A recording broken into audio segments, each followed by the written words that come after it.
Hi నమస్తే welcome back to our channel నా ప్రపంచం.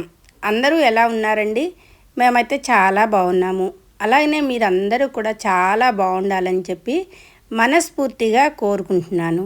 ఇంకా ఈరోజు వీడియో వచ్చేసైతే ఒక ముఖ్యమైన వీడియో అండి.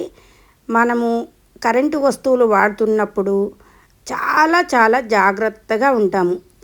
ఎవరమైనా కానీ ఏ వస్తువైనా కానీ మనం ఎంత దాన్ని ఎంత రేటు పెట్టి తీసుకొచ్చాము, ఎంత కేర్గా ఉండాలి అనే విషయము ప్రతి గృహిణి కూడా కనిపెట్టుకొని ఉంటుంది. అలాగనే మా ఇంట్లో నేను కూడా ప్రతి వస్తువుని కూడా జాగ్రత్తగా వాడిన తర్వాత మళ్ళీ వాటిని మనము స్విచ్లు బంద్ చేసామా బంద్ చేయలేదా అని చెప్పి అన్నీ చెక్ చేసుకుంటూ ఉంటాను. అలాగనే మేము ఏదైనా అన్ఎక్స్పెక్టెడ్గా ఊరికి వెళ్తున్నా కానీ ఒక్కసారి అన్నీ కూడా మళ్ళీ స్విచ్లు బంద్ చేసామా లేదా అనేది చెక్ చేసుకుంటూ ఉంటాను. ఇంకా ఈరోజు విషయానికి వస్తే వాషింగ్ మిషన్ గురించి అయితే మీకు కొంచెం చెప్పుకోవాలండి. మనము ఎంత కేర్గా ఉండి మన వస్తువుల్ని చూసుకుంటూ ఉన్నా కానీ ఒక్కొక్కసారి అనుకోని అతిథులుగా వచ్చి అవి ఆగం చేస్తూ ఉంటాయి. అవి ఇప్పటికే మీరు గెస్ చేసే ఉంటారు. ఇంకా ఏమి ఆగమైనవి, ఎందుకు ఆగమైనవి అని అంటే, నేను మొన్న ఊరికి వెళ్తున్నప్పుడు ఆ రోజు బట్టలు వేసేసి స్విచ్లు బంద్ చేసి అన్నీ చూసుకొని చెక్ చేసుకొని వెళ్ళానండి. ఒక 3 రోజుల తర్వాత వచ్చిన తర్వాత వాషింగ్ మిషను నీళ్లు పట్టేశాను, ఆన్ చేశాను. ఇంకా ఆన్ చేసేటప్పటికి మనకి కీప్యాడ్ లాగా ఉంటుంది కదండి. అంటే మనము టైమర్ పెట్టుకునేది, అట్లానే నీళ్లు పెట్టుకునేది ఇవన్నీ ఉంటాయి కదా. ఆ కీప్యాడ్ అనేది నాకు వర్క్ చేయట్లేదు ఆ రోజు.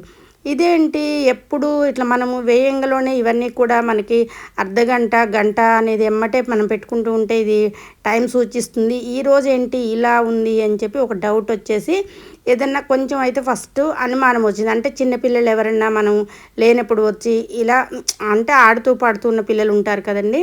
అలాంటి పిల్లలు ఏమన్నా వచ్చి పెద్దవాళ్ళు అయితే అసలు ముట్టుకోరే వస్తువు కూడా మాకు పిల్లలు ఏమన్నా వచ్చి పాపం నొక్కారేమో తెలియక అని చెప్పి సరే ఏదేమైనా కానీ మళ్ళొక్కసారి అలానే ఆ రోజు మొత్తం కూడా ఒక 3 or 4 టైమ్స్ అయితే చెక్ చేస్తూనే ఉన్నానండి. ఎక్కడన్నా మనం మిస్టేక్ ఏమన్నా ఉందా అని చెప్పి స్విచ్ చేయటము మళ్ళీ రావటము. ఇంకా ఏంటి అంటే నీళ్లు పట్టాను, అందులో బట్టలు వేశాను. ఇంకా ఇప్పుడు అవి తీసుకోవడం మనకు ఒక టాస్క్. అంటే ఆ బట్టలు తీయకపోతే మళ్ళీ మనకి వాసన అనేది వస్తూ ఉంటాయి కాబట్టి బట్టలన్నీ తీసేసి మామూలుగా వాష్ చేసాము. ఆ నీళ్ళన్నీ కూడా ఇద్దరు సహాయం చేసేసి వాషింగ్ మిషన్ నుంచి నీళ్ళైతే బయటికి తీసాము. ఇంకా తను ఈరోజు వాషింగ్ మిషన్ అబ్బాయిని ఖమ్మం నుంచి పిలిపించానండి నేను.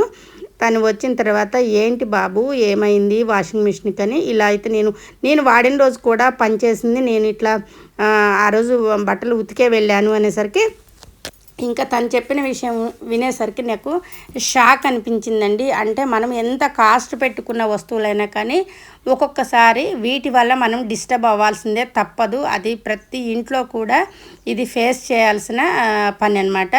అది దేనికి అంటే ఈ కీప్యాడ్ తీసి చూసేటప్పటికి అంటే మనకు టైమర్ పెట్టుకునేది అవి చూసేటప్పటికి తను చెప్పిన విషయం ఏంటి అంటే అండి, వైరింగ్ మొత్తం కూడా అక్కడక్కడ కట్ అయ్యి ఉంది. అయ్యేసరికి ఇదేంటి బాబు వైరింగ్ కట్ అయింది ఎందుకు దేనికి అని అంటే, ఇవి ఎలకలు కొట్టేసినాయండి అన్నాడు. అంటే మనకి అప్పటిదాకా పనిచేసిందండి. మరి ఎలుకలు అదే రోజు వచ్చి కొట్టినాయో లేదా జస్ట్ కొడుతూ ఉండి మనకి మొత్తం కూడా ఆ వైరింగ్ అనేది ఇంకా ఫైనల్లో మొత్తం కూడా కనెక్షన్ అనేది ఆ రోజు ఊడిందో తెలియదు. కానీ అసలు ఈ కీప్యాడ్ చూసారు కదండి, అక్కడ వైరింగ్ అనమాట. అసలు అవి చూసి నేనైతే నిజంగా అవాక్ అయిపోయానండి. అంటే మనము ఎలుకల వల్ల అనమాట, ఒక చిన్న ఎలుక వచ్చినా కానీ మనకి ఎంత డిస్టర్బ్ అవుతుంది అనేది నాకు ఆ రోజు అర్థమైందండి. ఇంకా అదనమాట విషయం అది. ఇక చూసారు కదా వాషింగ్ మిషన్లు కేర్గా చూసుకోవాల్సిన వస్తువులు మనం ఎంత కేర్గా చూసుకున్నా కానీ ఒక్కొక్కసారి అయితే ఇలా జరుగుతూ ఉంటాయి. ఇంకా దీనికి మనం మెష్ అనేది పెట్టుకోవచ్చటండి ఎలుకలు రాకుండా. సరే అది కూడా తెమ్మని చెప్పాను తన్ని. ఇంకా నాకు ఎందుకంటే మరి 10-15 ఏళ్ళు ఉంటుందండి వాషింగ్ మిషను. నేనైతే ఎప్పుడు వాషింగ్ మిషన్ వాడినా కానీ దాదాపుగా 7-8 ఏళ్ళు వాడుతూ ఉంటానన్నమాట. ఇలాంటి సిచ్యువేషన్ ఎప్పుడూ రాలేదు. ఈసారి వచ్చేటప్పటికి నాకైతే కొంచెం బాధ అనిపించింది. సరే మరి దీన్ని ఎట్లా ఏదన్నా షోల్డింగ్ చేస్తావా ఏంటంటే, అలా కలవదండి, మొత్తం కూడా వైరింగ్ మార్చాలి అన్నాడు. అయితే వైరింగ్ మార్చడానికి నేను మొత్తం కూడా లెక్కేసుకున్నాను అనమాట. దీనికి ఎంత అవుతుంది, దానికి ఎంత అవుతుంది, మళ్ళీ వైరింగ్ ఎక్కువ చెప్తే కొత్త తెచ్చుకోవచ్చు అని చెప్తే రీజనబుల్గా మనకి ఇది అయిపోతుంది పని అని చెప్పాడు. దాని తర్వాత కొంచెం ఆ వాషింగ్ మిషను బట్టలన్నీ డ్రై అయ్యేటప్పుడు డగడగ అనేది శబ్దం వస్తుందన్నమాట. అవి కూడా ఏవో స్ప్రింగ్స్ బాగా పాడైపోయినాయండి. ఎట్లాగూ కీప్యాడ్ మారుస్తున్నాం కదా, స్ప్రింగ్స్ కూడా వేసుకోండి అన్నాడు. అది కలిపి మనకైతే 2000 దాకా పడ్డదండి. ఇంకా నష్టమో కష్టమో కానీ వాషింగ్ మిషన్ మరి కొత్తది కొనాలంటే మనకి 10,000-15,000 ఉంటుంది. కాబట్టి ఇదంతా అయిన తర్వాత దీన్ని ఒక 2-3 ఏళ్ళు మనం యూజ్ చేసుకున్నాం అనుకోండి, మన పనిముట్టు జాగ్రత్తగా మనం చూసుకున్నట్టు ఉంటుంది అని నాకు అనిపించింది. ఈరోజైతే ఇది రిపేర్ అయితే అవుతూ ఉంది. దీన్ని ఇంటికి తీసుకువెళ్ళి తను అది మొత్తం కూడా వైరింగ్ చేసుకొని రావాలి.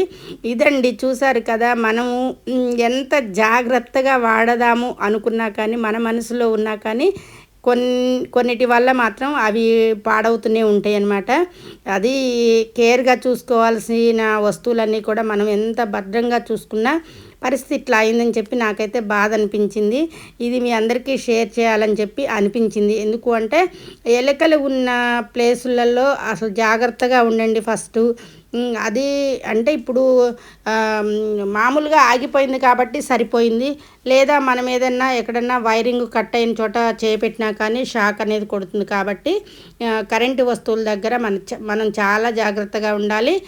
దానికి ఇంకా ఎలుకలు అనేది పోకుండా ఎంత జాగ్రత్త తీసుకోవాలో అంత జాగ్రత్త తీసుకుంటే బెటర్ అని నాకు అనిపించింది. ఈ వీడియో చూసిన తర్వాత మీకు కూడా అనిపిస్తుంది లేదా మీరు కూడా ఇలా ఏమన్నా ఎలుకలు వచ్చి ఫేస్ చేశారా, ఏదన్నా చేస్తే మీరేం జాగ్రత్తలు తీసుకున్నారు, ఎలుకలు వచ్చినప్పుడు అవి కొట్టినప్పుడు ఎలాంటి జాగ్రత్తలు మనం తీసుకోవాలనేది మీరు కూడా నాకు సలహా ఇస్తారు అని చెప్పి నేనైతే కోరుకుంటున్నాను. ఇప్పుడు నేనైతే దీన్ని చాలా జాగ్రత్తగా ఇంకా కేర్గా అయితే ఈ వాషింగ్ మిషన్ చూసుకోవాలి. ఇదండి విషయం. Thank you for watching friends.